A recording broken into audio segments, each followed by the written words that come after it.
ternyata proses yang kami takut juga ya.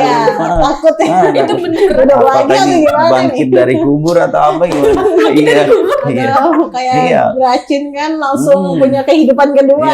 Reinkarnasi ya. Reinkarnasi. Istilah film-film Cina itu ya, yang CEO dan lain-lain itu ya. Gadis miskin. Iya. Kan bisa reinkarnasi kan. Nah, ternyata ceritanya kami cross check di lapangan, ternyata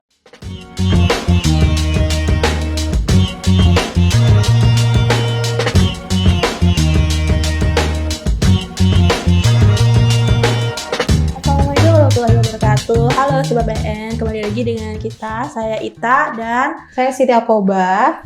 Nah, teman-teman semua, apa kabar kalian di sana? Semoga sehat ya. Ya betul. Jadi apa kabar nih Sobat BN yang lagi nonton, baik itu yang lagi kerja, itu tetap semangat. Iya, betul. Buat yang masih rebahan pun selamat menikmati gitu ya.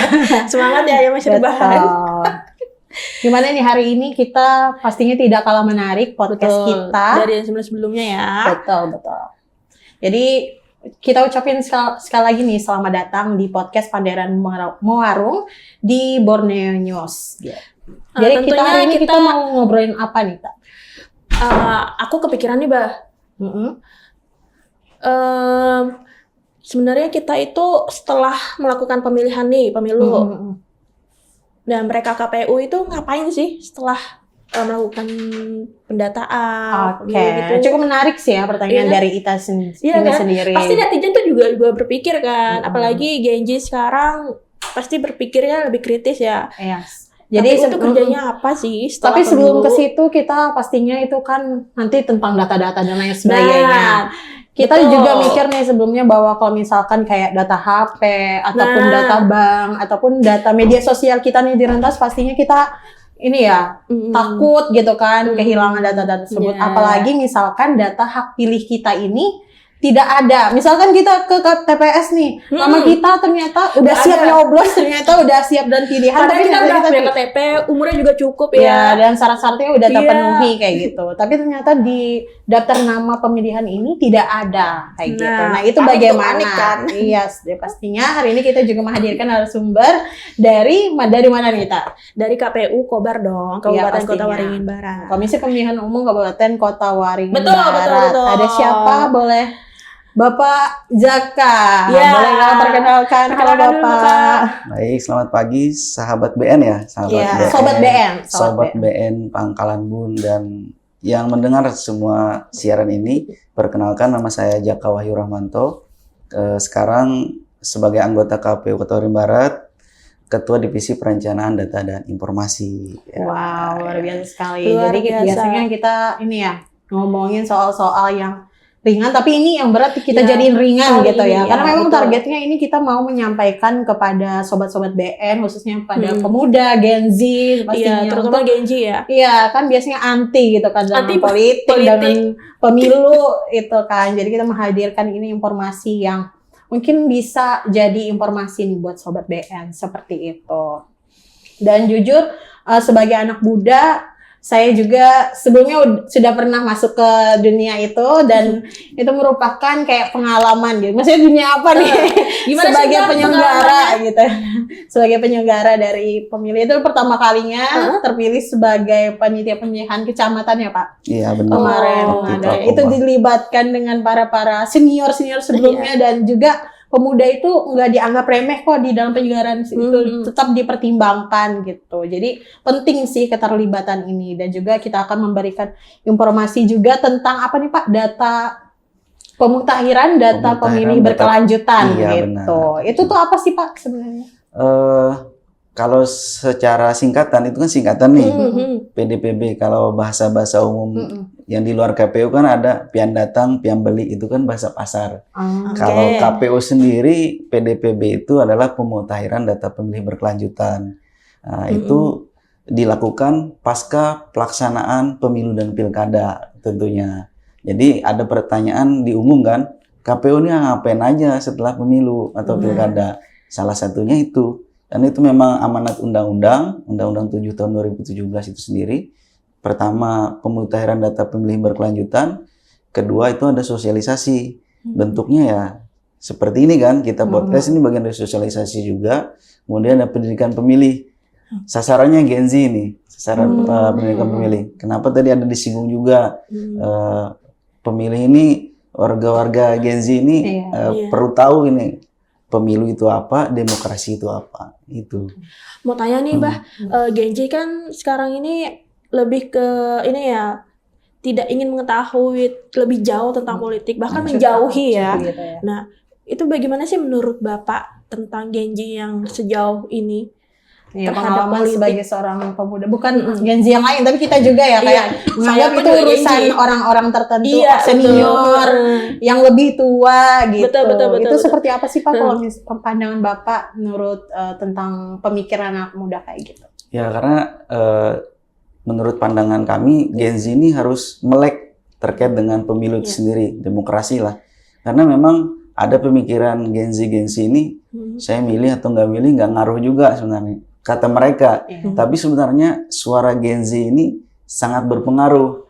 Kita itu kalau di pemilu kan ada klasifikasi umur pemilih nih.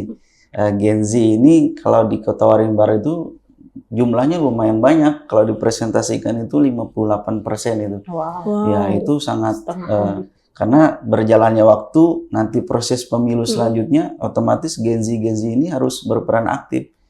Mereka memang berpandangan suara saya nggak ngaruh. Sebenarnya sangat berpengaruh. Mereka tidak merasakan mungkin ada pembangunan dari pemerintah yang sasarannya ke Gen Z. Ada taman, ada tempat olahraga, ada fasilitas-fasilitas umum. Itu kan hasil dari proses pemilu yang sedang dibangun sekarang ya. Dan Gen Z harus melek itu sebenarnya. Itu pentingnya bagi Gen Z. Jadi sebenarnya secara tidak langsung Gen Z itu udah merasakan dampak dari kebijakan-kebijakan tadi ya Pak. Iya. Dari hasil pemilihan kayak pemilihan pemilu ataupun pilkada kayak gitu menghasilkan kayak dampaknya ke generasi muda seperti itu. Jadi pemilu ini bukan soal tentang pencoblosan di hari H aja berarti ya Pak. Benar. Dan proses ke situ tuh cukup panjang gitu ya Pak. Yang sudah disebutkan Bapak tadi kayak PDPB. Nah, itu tuh seperti apa sih alur atau tahapannya Pak?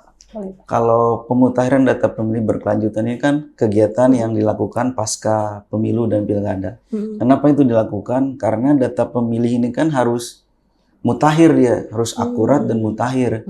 Dan yang pasti komprehensif kan. Data ini harus terus kami mutakhirkan biar nanti ketika pemilu selanjutnya data itu sudah akurat. Nah, itu.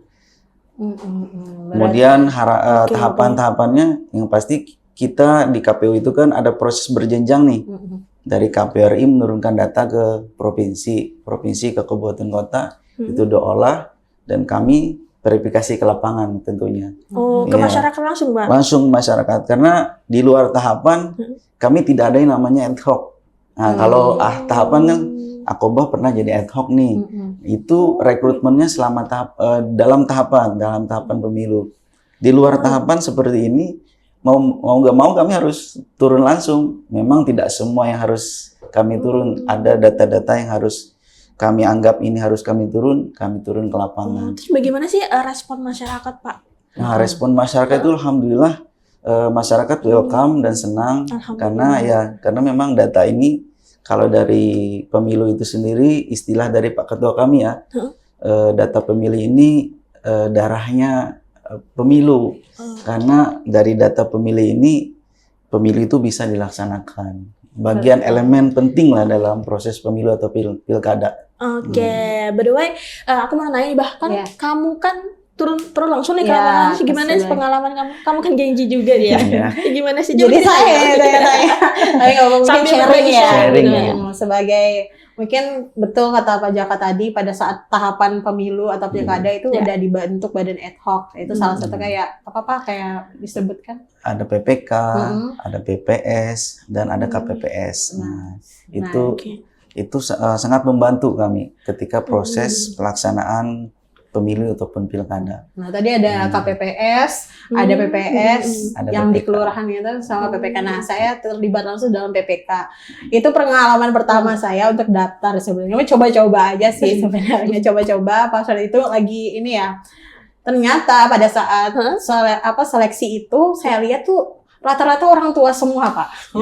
Nah, begitulah Mendominasi ya. ini. Saya awalnya baca persyaratan, apa saya salah nih baca persyaratan, kan minimal 17 tahun kalau nggak Iya, salah. benar. Tapi kenapa saya bapak-bapak, ibu-ibu semua gitu, nggak ada yang Iya. ini ya, paling ya kayaknya nggak ada deh kayak selain saya gitu kan. Jadi saya mikir udah minder dua Minder, sih, ya. kayaknya udah senior nih pasti dipertimbangkan, mereka udah mungkin tahunan gitu kan, udah pengalaman, tapi ya saya udah ikhlas dan pasrah aja sih pada saat wawancara, kan diwawancara oleh seluruh ini kan Pak pada Iya, tahapan. proses itu. Jadi prosesnya tuh ada kayak seleksi berkas, terus ada tahapan terakhir tuh kayak wawancara 5 komisi komisioner, Ya, 5 komisioner. tahapan itu. Udah jawab aja sih apa yang aku bisa gitu jawab. Ternyata pada saat kelulusan, alhamdulillah masuk tuh 5, dan emang betul ya 4 besarnya itu memang yang udah berpengalaman, tapi alhamdulillah saya juga dilibatkan dalam itu. Jadi punya pengalaman yang luar biasa sekali sih di penyelenggaraan itu. Jadi saya anggap bahwa sebenarnya bukan KPU atau pemerintah yang menutup diri dengan anak muda ya Pak ya, tapi sebenarnya kemauan anak muda itu cari informasi dan bisa terlibat itu yang kurang ya Pak ya, minatnya Benar, gitu minat yang mungkin. kurang. Karena proses pendaftaran badan ad hoc ini terbuka untuk umum, bukan untuk kalangan-kalangan tertentu.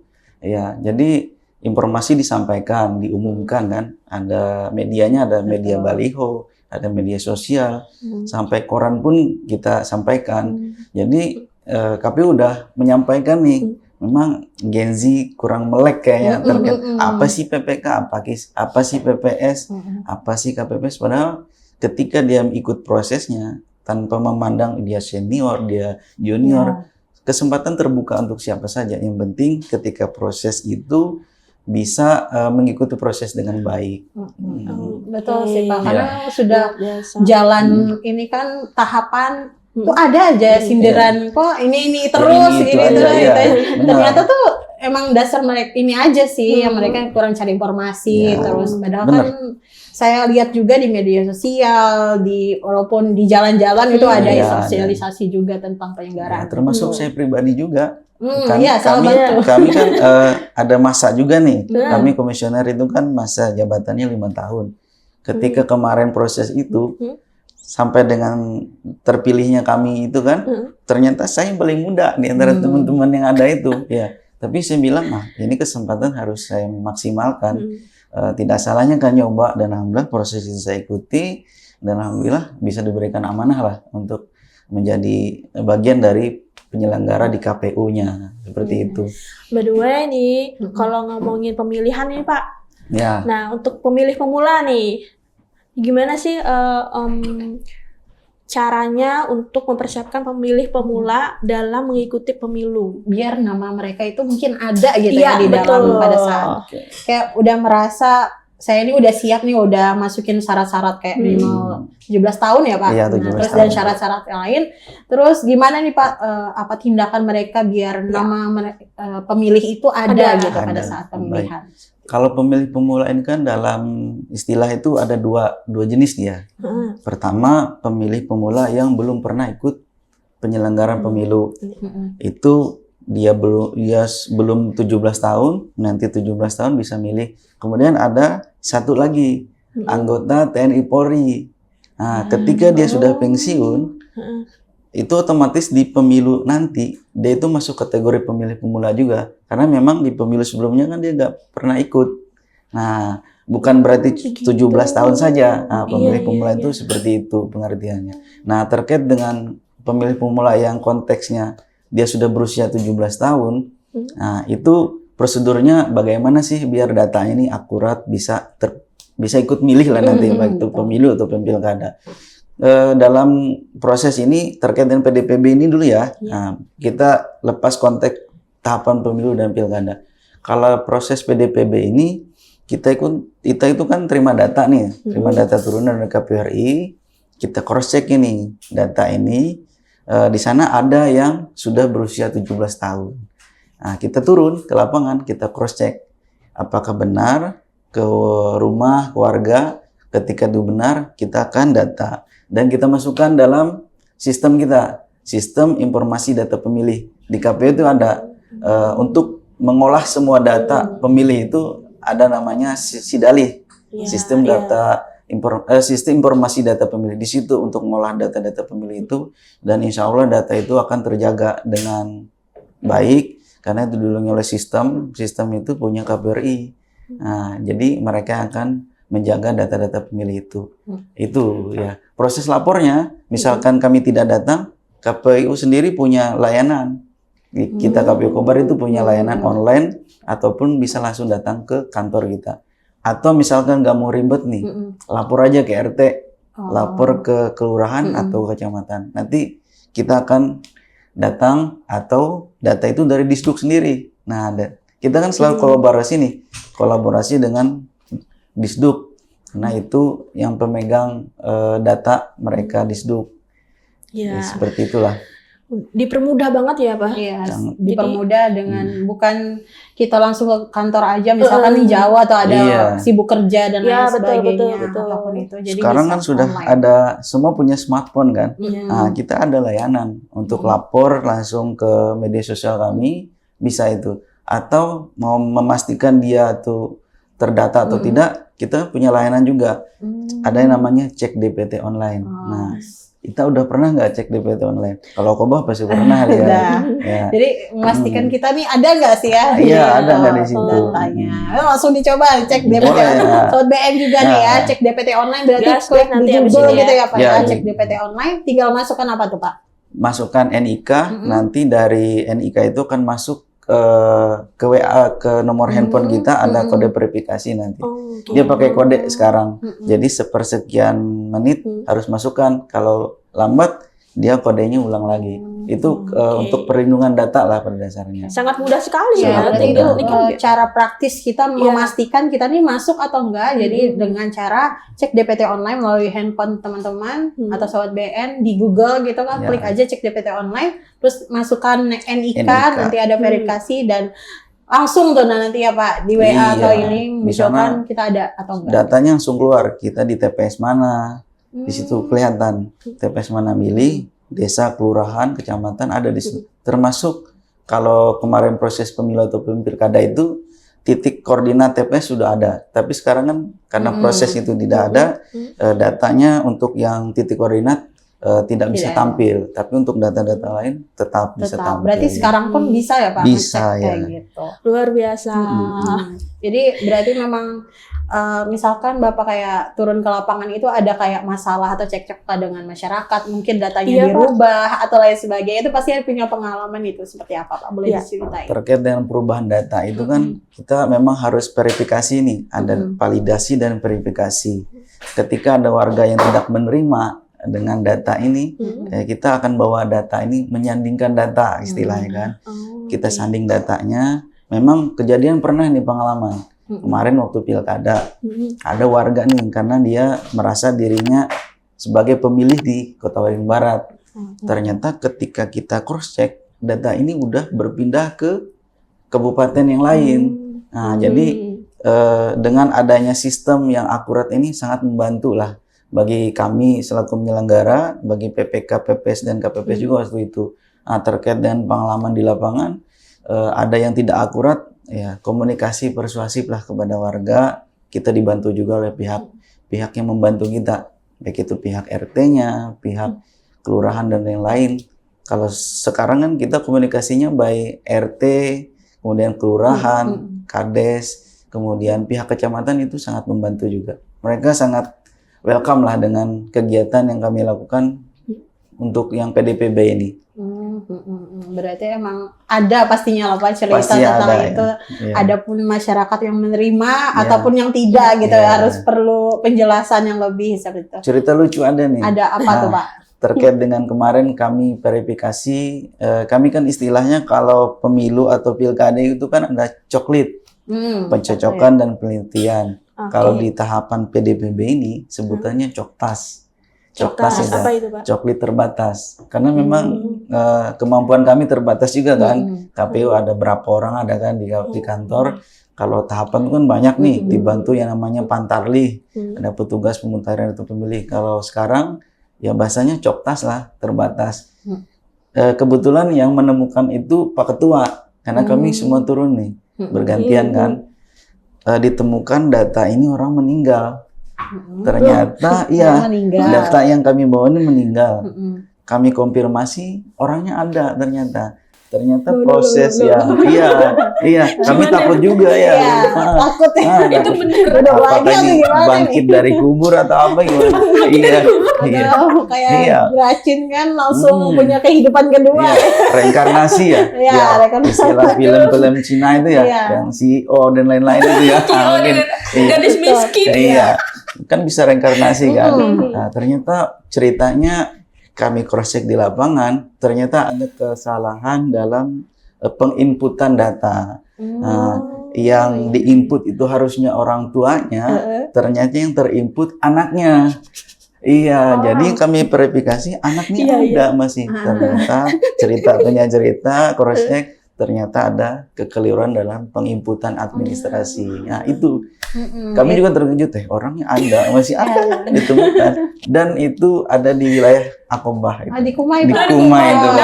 Karena Kota Waringin Barat ini luas sekali luas ya Pak, sekali, apalagi Kumai, Pangkalan Arut Selatan gitu. Luas sekali. Itu gimana tuh Pak kalau cara mengatasinya, kayak wilayah-wilayah luas kayak gitu? Apalagi pastinya wilayah yang jauh lagi, ada yang misalnya. misalkan pindah domisili kayak gitu tuh gimana tuh Pak? Kalau terkait dengan problem yang tadi, memang kami sangat dibantu juga dengan Purna lah sebutannya, Purna, PPK, PPS. Kami masih menjalin komunikasi dengan rekan-rekan. Jadi ketika kami by phone, terkadang PC lah, memastikan kita minta bantu nih, karena kami nggak bisa menjangkau dengan jauh nih kan. Alhamdulillah dibantu dengan komunikasi yang baik sampai dengan sekarang dengan rekan-rekan itu. Terkait dengan data ganda, pindah domisili, atau NIK-nya tidak valid, itu sangat membantu lah. Dan kami juga tetap komunikasi dengan pihak Disduk juga terkait dengan data-data tersebut. Alhamdulillah.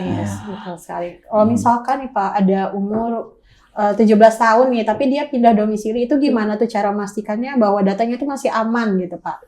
Atau pindah domisili otomatis kayak pindah KTP gitu ya Pak, atau alamat. Nah, itu gimana? Kalau terkait pindah domisili kan ada dua versi ya. Ketika dia pindah saja tidak mengurus adminduknya, otomatis datanya tetap di tempat kita. Nah, itu biasanya jadi permasalahan ya Pak pada saat pelaksanaan. Kalau pelaksanaan pemilu atau pilkada itu kan kita dimudahkan dengan adanya istilah pindah milih nanti. Nah, pindah milih, dia harus mengurus pindah milih, prosedurnya harus jelas itu. Penting dia melapor ke kami. Jadi kami bantu, kita keluarkan surat pindah milih, di tempat yang baru dia bisa milih. Kecuali dia sudah pindah adminduk, otomatis datanya udah harus kita keluarkan. Itu sih kayak pemilih ganda istilahnya Pak. Jadi KTP-nya misalkan di RT 1 tapi orangnya di RT 2 nih, RT 5 kayak gitu kan. Jadi yang itu kayak harus diperhatikan sih ya Pak. Jadi takutnya aku udah puluhan tahun nih di RT ini nih, masa nggak bisa milih? Nah, itu kan kayak pemahamannya mungkin belum sampai gitu. Gimana tuh Pak cara bisa mengatasin? Pastinya ada yang kekeh gitu Pak, yang mau milih kayak ngeyel. Ya memang pasti kita temukan cerita itu bukan hanya di tempat kita, tempat lain pun bisa jadi. Karena pemahaman warga ini kan dengan konsep dulu bisa seperti ini, sekarang kok kayak bisa kayak gini. Ya kita harus mengedukasi lah, edukasi. Kalau misalkan tetap nggak bisa kita edukasi, mau nggak mau kita bisa membantu pemilih ini ngantar ke TPS. Iya, karena KPU ini kan jargonnya KPU melayani nih. Nah, jadi semaksimal mungkin harus melayani warga untuk bisa memilih nantinya. Sesuai jargonnya KPU melayani. KPU selalu melayani. Seperti itu. Betul. Jadi sangat menarik ya kasus-kasus yang ditemukan di lapangan seperti itu. Banyak sekali karena ketemu dengan watak karakter orang yang beda-beda, pastinya akan sangat sulit. Tapi pada saat pelaksanaan intinya dibantu lah nanti ya Pak, ada badan ad hoc-nya seperti kayak KPPS. Itu Pak kan pasti sangat terbantu. Kita juga kan dibantu oleh pemerintah kecamatan, pemerintah desa. Ya orang yang ibarat dituakan misalkan nggak bisa, ya kita minta bantu yang senior di wilayah itu juga untuk mengkomunikasikan hal-hal tersebut. Nah, aku kepikiran nih Pak, gimana kepada pemilih yang dia disabilitas? Baik, Gimana, Pak? disabilitas ya, kategori pemilih disabilitas. Ya, kita sudah ada 6 ya kategori disabilitas ini. Ada kategori disabilitas fisik, ada mental, tunanetra, tunarungu, kemudian tunawicara. Terkait dengan misalkan nanti ditemukan pemilih yang disabilitas, dia nggak bisa datang ke TPS ini, atau misalkan bisa harus dipandu nih. KPU itu ketika proses pemilu ataupun pilkada, dalam logistik itu disiapkan juga untuk pemilih disabilitas. Misalkan tunanetra, dia ada surat suara yang berbentuk ada bentuk huruf braille-nya. Nah, itu sangat khusus. Kemudian untuk warga yang misalkan sakit, bisa datang ke rumah atau diwakilkan oleh keluarganya. Itu prosesnya ada itu. Jadi semaksimal mungkin KPU harus menjangkau pemilih itu, biar dia bisa menyalurkan hak konstitusinya. Sayang kan? Karena secara apa ya? Secara aturan pemilu itu kan sarana demokrasi untuk menyampaikan hak kan. Hak konstitusi setiap warga ya ketika proses pemilu. Ketika proses pemilu sudah dijalankan, rekapitulasi, siapa yang terpilih, itu nanti hak kita ini, konstitusi kita ini udah berpindah kepada orang yang memimpin nantinya. Jadi sayang misalkan kita tidak memaksimalkan proses pemilu itu untuk memilih. Seperti itu. Berarti emang sudah disiapkan ya Bang untuk bagi disiapkan. pemilih. Untuk disabilitas disiapkan nantinya. Ada luar biasa. Jadi menarik gitu ya. Tadi yang disampaikan bukan hanya orang yang sudah memenuhi syarat ataupun teman-teman disabilitas juga gitu. Tapi nah pertanyaan menarik lagi nih Pak, kalau misalkan teman-teman disabilitas ini mau ikut jadi salah satu penyelenggara, misalkan kayak badan ad hoc kayak gitu tuh emang bisa Iya, petugasnya ya. Petugasnya kira-kira ada atau misalnya pengalaman sebelumnya adakah, atau misalkan seperti apa tuh Pak kalau misalkan teman-teman mau ikut kayak gitu? Untuk teman-teman disabilitas, bila nanti dia mau ikut serta sebagai ad hoc, itu ada ruang untuk mereka.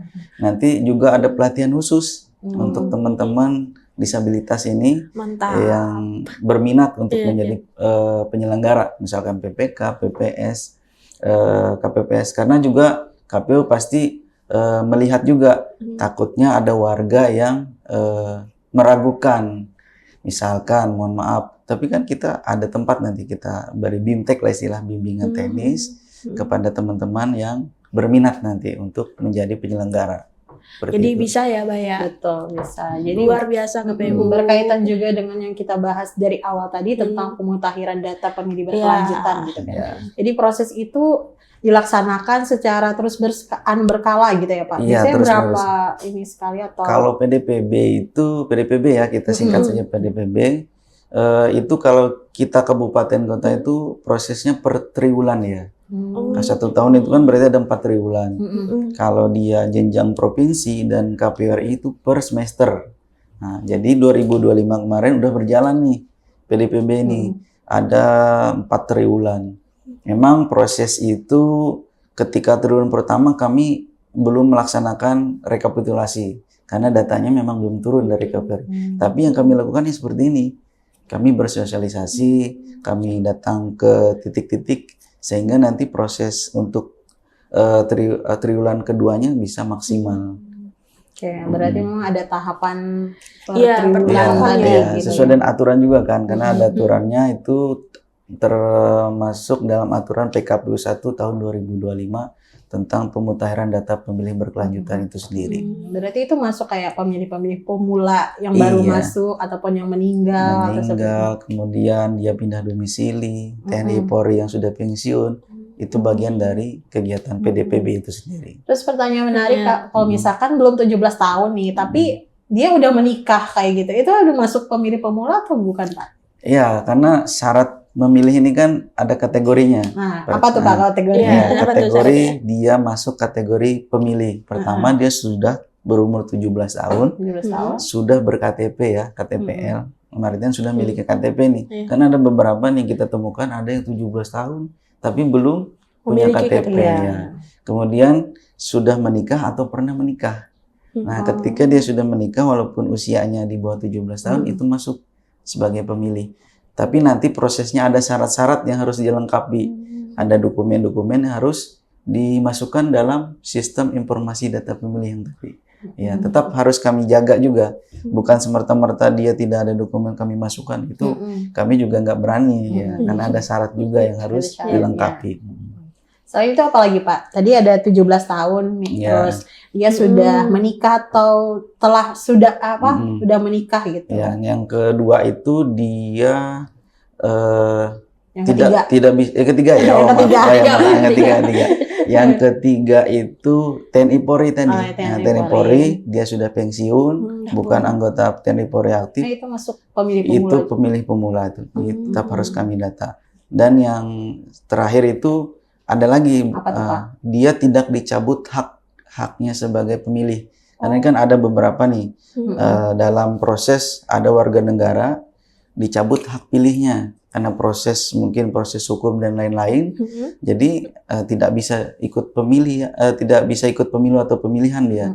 Karena kalau bahasa undang-undang itu kan pemilihan, bukan pilkada sebenarnya. Yes, pemilihan. Ya, pemilihan dia dalam undang-undang itu. Jadi ketika orang itu misal ada dicabut hak pilihnya, otomatis itu harus kami keluarkan dari daftar pemilih. Karena itu kan putusan pengadilan dia. Jadi itu tetap harus kami cermati juga dalam proses PDPB ini. Seperti itu. Berarti ada 4 kategori tadi ya, sudah disampaikan. Yang pemilih pemula nih Sobat BN harus dengarkan. Ya. Yang pertama usianya 17 tahun yang sudah punya KTP elektronik. Yang kedua, Bapak sambil ingatin Pak, Iya. saya takut lupa nih. Yang sudah menikah atau yang pernah menikah. Yang ketiga, pensiun TNI Polri ya TNI Pak. Polri. Yang keempat, apa tadi Pak yang keempat? Yang keempat itu tidak dicabut hak pilihnya. pemilihnya. Iya, benar. Itu tadi sudah disampaikan bahwa mungkin teman-teman yang sudah merasa menjadi pemilih itu bisa laporkan nih kepada RT ataupun kepada langsung nih ke KPU. Langsung ke Bisa kantornya bisa juga. DM aja di Instagram media ya. sosial kami. Apa media sosialnya?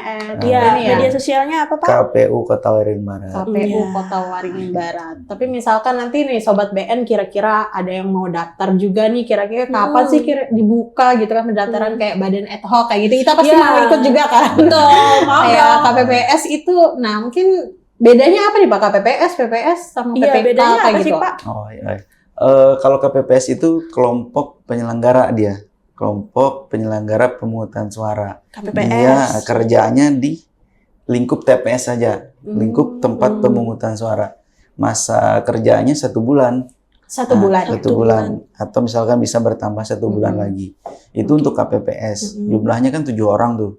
Rekrutmennya melalui PPS. Nah, naik ke PPS, panitia pemungutan suara itu domisili tempat kerjanya lingkup kelurahan atau desa. Dia ada di desa atau kelurahan. Skopnya yang ada di kelurahan itu, ada berapa TPS di kelurahan itu yang dikelola. Nah, kalau PPK ini skopnya lebih luas. Dia mengkoordinir dari teman-teman PPS itu sendiri.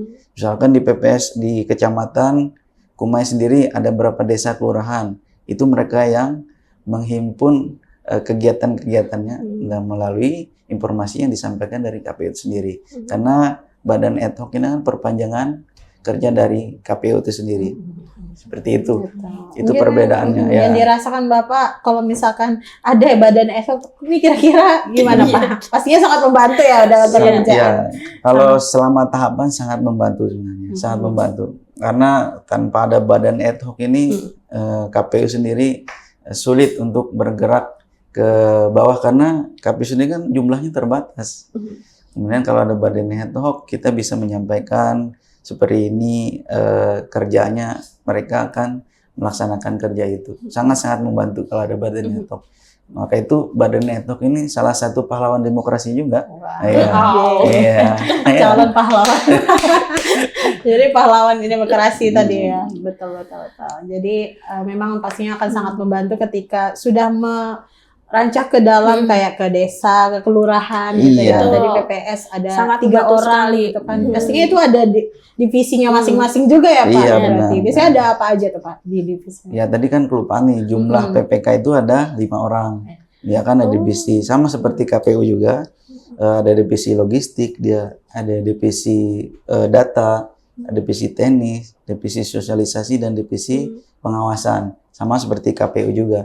Nah, kalau untuk PPS, KPPS itu tidak ada divisi. Ya, sampai PPK aja. Tapi kerjanya dia mencakup dari 5 divisi tadi. Nah, seperti misalkan nih ada proses pantarlih, pemutahiran data pemilih. Kalau sekarang kan PDPB nih. Nah, itu PPS sangat membantu juga. Karena dalam tadi kelupaan sebenarnya. Apa tuh Pak? Selain PPK, PPS, KPPS itu ada lagi pantarlih itu termasuk ad hoc juga. Tapi dia kerjanya terbatas. Petugas pemutahiran data pemilih itu. Dia kan datang rumah ke rumah nih. Nah itu yang paling penting sih Itu sebenarnya. sebenarnya, itu. Paling pahlawannya tuh Paling- dia, ujung tombak gitu ya Pak. Iya, karena Iya. wajib hukumnya mereka harus datang ke rumah. Dimanapun berada. Misalkan nih, Door to contoh door. Sungai Cabang, jauh kan. Sungai Cabang daerah Kumai, ya masyarakat di sana yang menjadi pantarlihnya. Jadi datang ke rumah memastikan warga ini ada di sini, atau warga ini udah pindah domisili. Misalkan dia sekarang ada di Arsel, pindah ke Pangkalan Banteng. Itu kan hasil dari kerja teman-teman pantarlih itu. Kalau kami KPU yang di kantor KPU-nya nggak menjangkau itu bisa, tetapi perlu waktu. Ya. Dan maka itu ad hoc itu sangat membantu bagi kami. Jadi kalau misalkan kayak pantarlih ujung tombaknya tadi, mungkin ada nih nggak Pak selama Bapak menjabat kayak cerita seru atau menarik dari para pantarlih ini saat Karena mendata kayak gitu di karena lapangan kan pasti terjun ke ada. lapangan Iya, karena gitu. langsung berhadapan langsung Sama kan ya. masyarakatnya. Masyarakat. Itu ceritanya banyak, ya. Banyak cerita Apa lucu, tuh, Pak? cerita Apa tuh, sedihnya.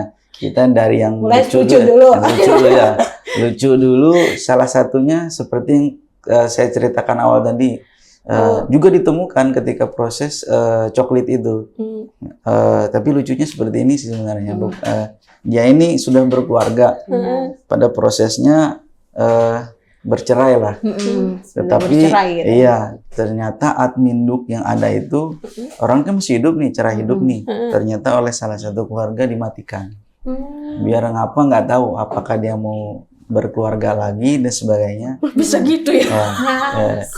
Iya itu kami temukan itu, tapi hanya beberapa oknum lah. Tapi kami perbaikin data itu lucunya. Kemudian lucu lagi ketika kita mendata orang ini datang ke rumah nih. Orangnya sebenarnya namanya misalkan kita sebut nama lah, kita sebut Mawar. inisial aja, inisial. Ya. Inisial A. Ternyata dia masih menggunakan istilah nama panggilan keseharian. Padahal yang kami temui itu ya itu orangnya. Misalkan bahasa Banjar ya, Cil, kami hendak ketemu ini. Ada ke orangnya, kata orang rumah kereda aja. Ternyata yang ditanya ini nggak tahu nama asli. Nah, itu lucunya karena dia masih menggunakan istilah panggilan. Panggilan gitu Iya. ya Pak. Kemudian yang sedih ini kita ke cerita sedih ya. Jadi ini kan ada yang jauh, ada yang hujan-hujan. Untuk karena proses kegiatan coklit ini kan ada batasan waktu. Berapa batasnya Pak? Kegiatannya cuma 1 bulan. Ya, kemarin waktu pilkada itu kan Juni sampai Juli. Jadi harus selesai data itu. Jadi mereka kejar target.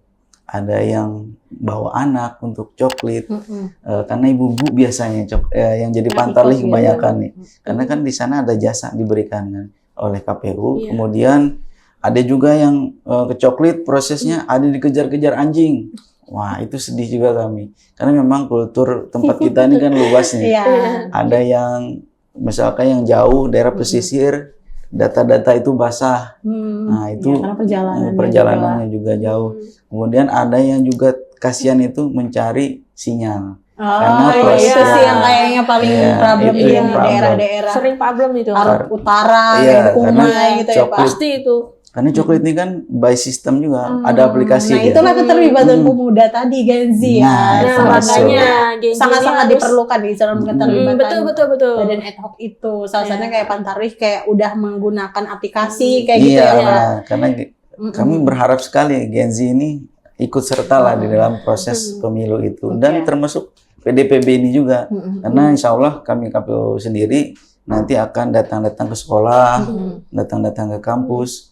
Kalau dari divisi saya itu semoga tahun ini bisa jalan programnya. Ada yang namanya kelas data. Kelas data ini kami datang ke sekolah, kami berbagi pengalaman, menyampaikan edukasi, informasi.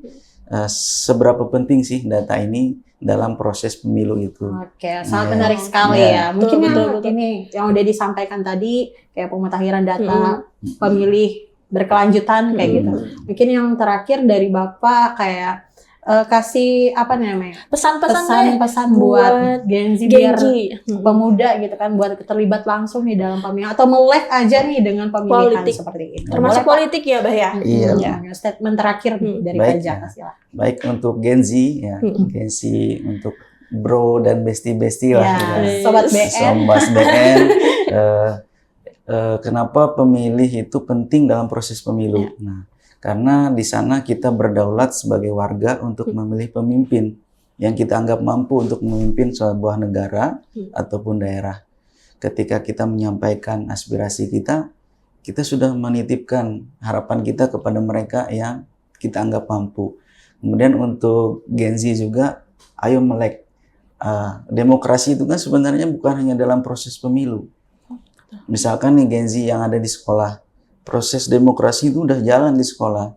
Pemilihan OSIS, ada rapat, koordinasi dan lain itu udah jalan. Ketika dia mengikuti aturan sekolah, itu bagian dari demokrasi sebenarnya. Kemudian ketika dia ada adu argumen, beda pendapat, itu bagian dari demokrasi. Kemudian dia menghargai agama, tidak membedakan ras, suku, itu bagian dari sebuah demokrasi, proses demokrasi. Maka dari itu rekan-rekan Gen Z ini, ayo pantau terus proses demokrasi di negara ini, di tempat kita lah khususnya. Kalau ingin tahu informasi, melek juga dengan media sosial KPU Kota Waringin Barat.